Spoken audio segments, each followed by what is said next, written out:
yeah, Dr. Allison JK here. Welcome to the channel. Please feel free to like and subscribe and sit on back and relax because we're going to talk about that. We're going to talk about how do you become more receptive. Yeah, so that's one of the ways. The yang action orientation, the doing, the I'm running errands, the accomplishing, the making happen, that pounding out, that is doing, stepping out, and then there's the pulling back. So what I'm doing is a qigong move, which is one of the things I teach and I learned actually in Thailand, and I continued in Taiwan when I lived there for a decade. So this, without me doing the full movement, my whole body, this is the pushing and pulling of the waves movement. And here you are stepping out, the more yang activity, and here you are pulling back, the more yin activity, right? So action, receptivity, the pushing and pulling of the waves. And so as I talk about that, the reason why I want you to do the movement with it is see the space that's created when you pull back? Our orientation is so much about doing and accomplishing and making happen and forcing and efforting and pushing, right? We have so many tasks and responsibilities this adulting requires of us to be a responsible citizen in the world. And I know that particularly as a woman, you know, the conditioning is such that we are the nurturers, supposedly, or more feminine, balanced, masculine. Male is more giving. And like the first professions women were allowed to step out of the house and were teaching and nursing. And even if you look at, I was just listening to my nieces in their early 20s talking about, one of them is in the field of occupational therapy, the other one is in the field of mechanical engineering. And the one who's in occupational therapy said, I think the quote was 97% women. And so I'm not talking about on today's video that dynamic as much as the impact, the conditioning of being particularly a woman or a more empathic person has on how much you do, how much you give, rather than the receptivity. So I know that this most recent new moon we just had a lot to do about neurological rewiring and creating space for the both and not just the either or. I've been talking about that for years. We're moving out of, in this 2012 to 2032 20-year window of humanity's greatest evolutionary leap, aka humanity's spiritual awakening. The new paradigm is requiring a lot of different thinking and behaviors in order to thrive. And one of them is in this neurological rewiring, the way that we frame our world at the most basic levels, because that's where our power is, and it's simply overlooked, is the assumptions, the conclusions, the expectations we have of ourselves, of the world. And part of our conditioning is that if we're going to be an accomplished, achievement-oriented person, we do a lot of action, right? And as a female, we do a lot of the conditioning is to do a lot of giving. And so just on a recent Magic Manifestation and Money Flow call, my signature program, one of the women was talking about how the expectation and conditioning is on her to give and to do for others at the expense of herself.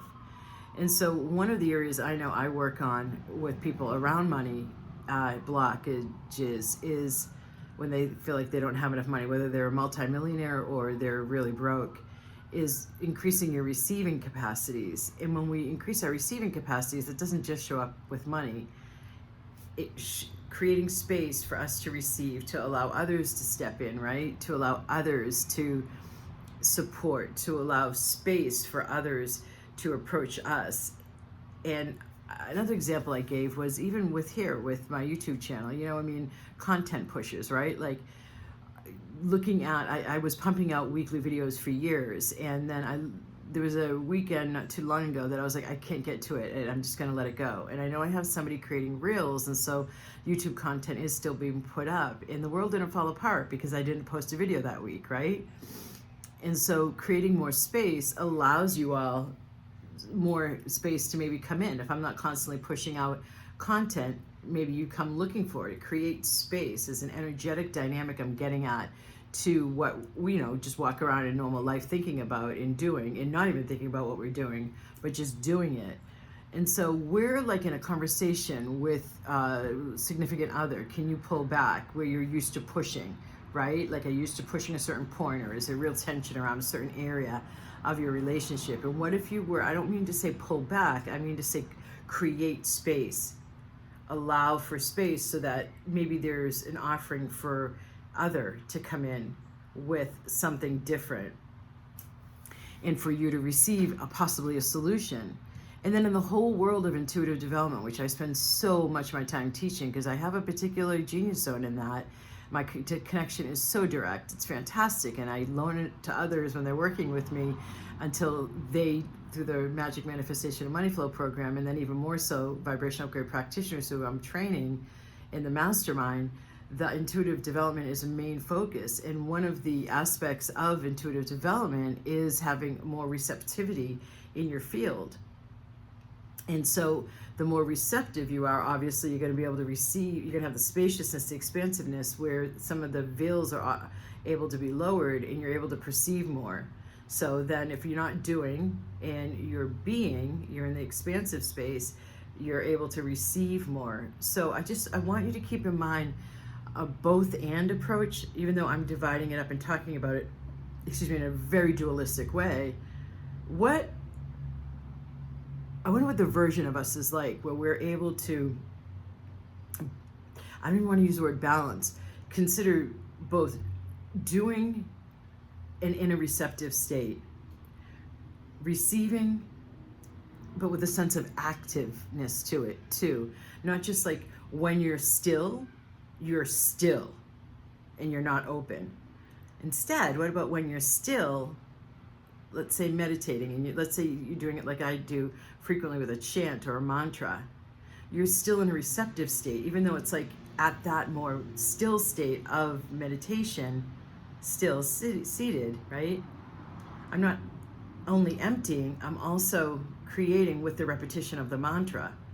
So that's a great example of both and. So I wonder where you could become more receptive in your life while you're even doing. And I wonder when you're doing, how you could go about the activity, the yang, the action, with a more receptive state. So again, this latest new moon that was last Monday in Capricorn, I was really aware after I was done recording the sacred new moon clearings and activations, which I do in my Activate Your Magic first tier program, new moon and full moon clearings and activations. There was a sense after I was done with, wow, I just planted some kind of seed. Something just got seeded. And I was aware that it was about the neurology and a different functioning. And I'll never forget this either. 2013-ish, I was at an expo doing weekend-long mini sessions and speaking at an outdoor weekend-long event. And I noticed after like the 8th person, there was a pattern where everybody was having me hold a hand position longer, and there was more activity under my hands happening at the position of the brain where there is a kind of systemic reboot that can occur.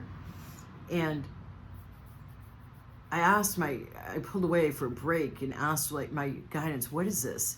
And I was shown that it was a time in the 2012-2032 window where there was a systemic upgrade needed at base operational levels. And that's what it feels like with our neurology now. In one of the ways that is in the both and, coming out of the either or and coming into both and. So there you go. Blessings. Namaste.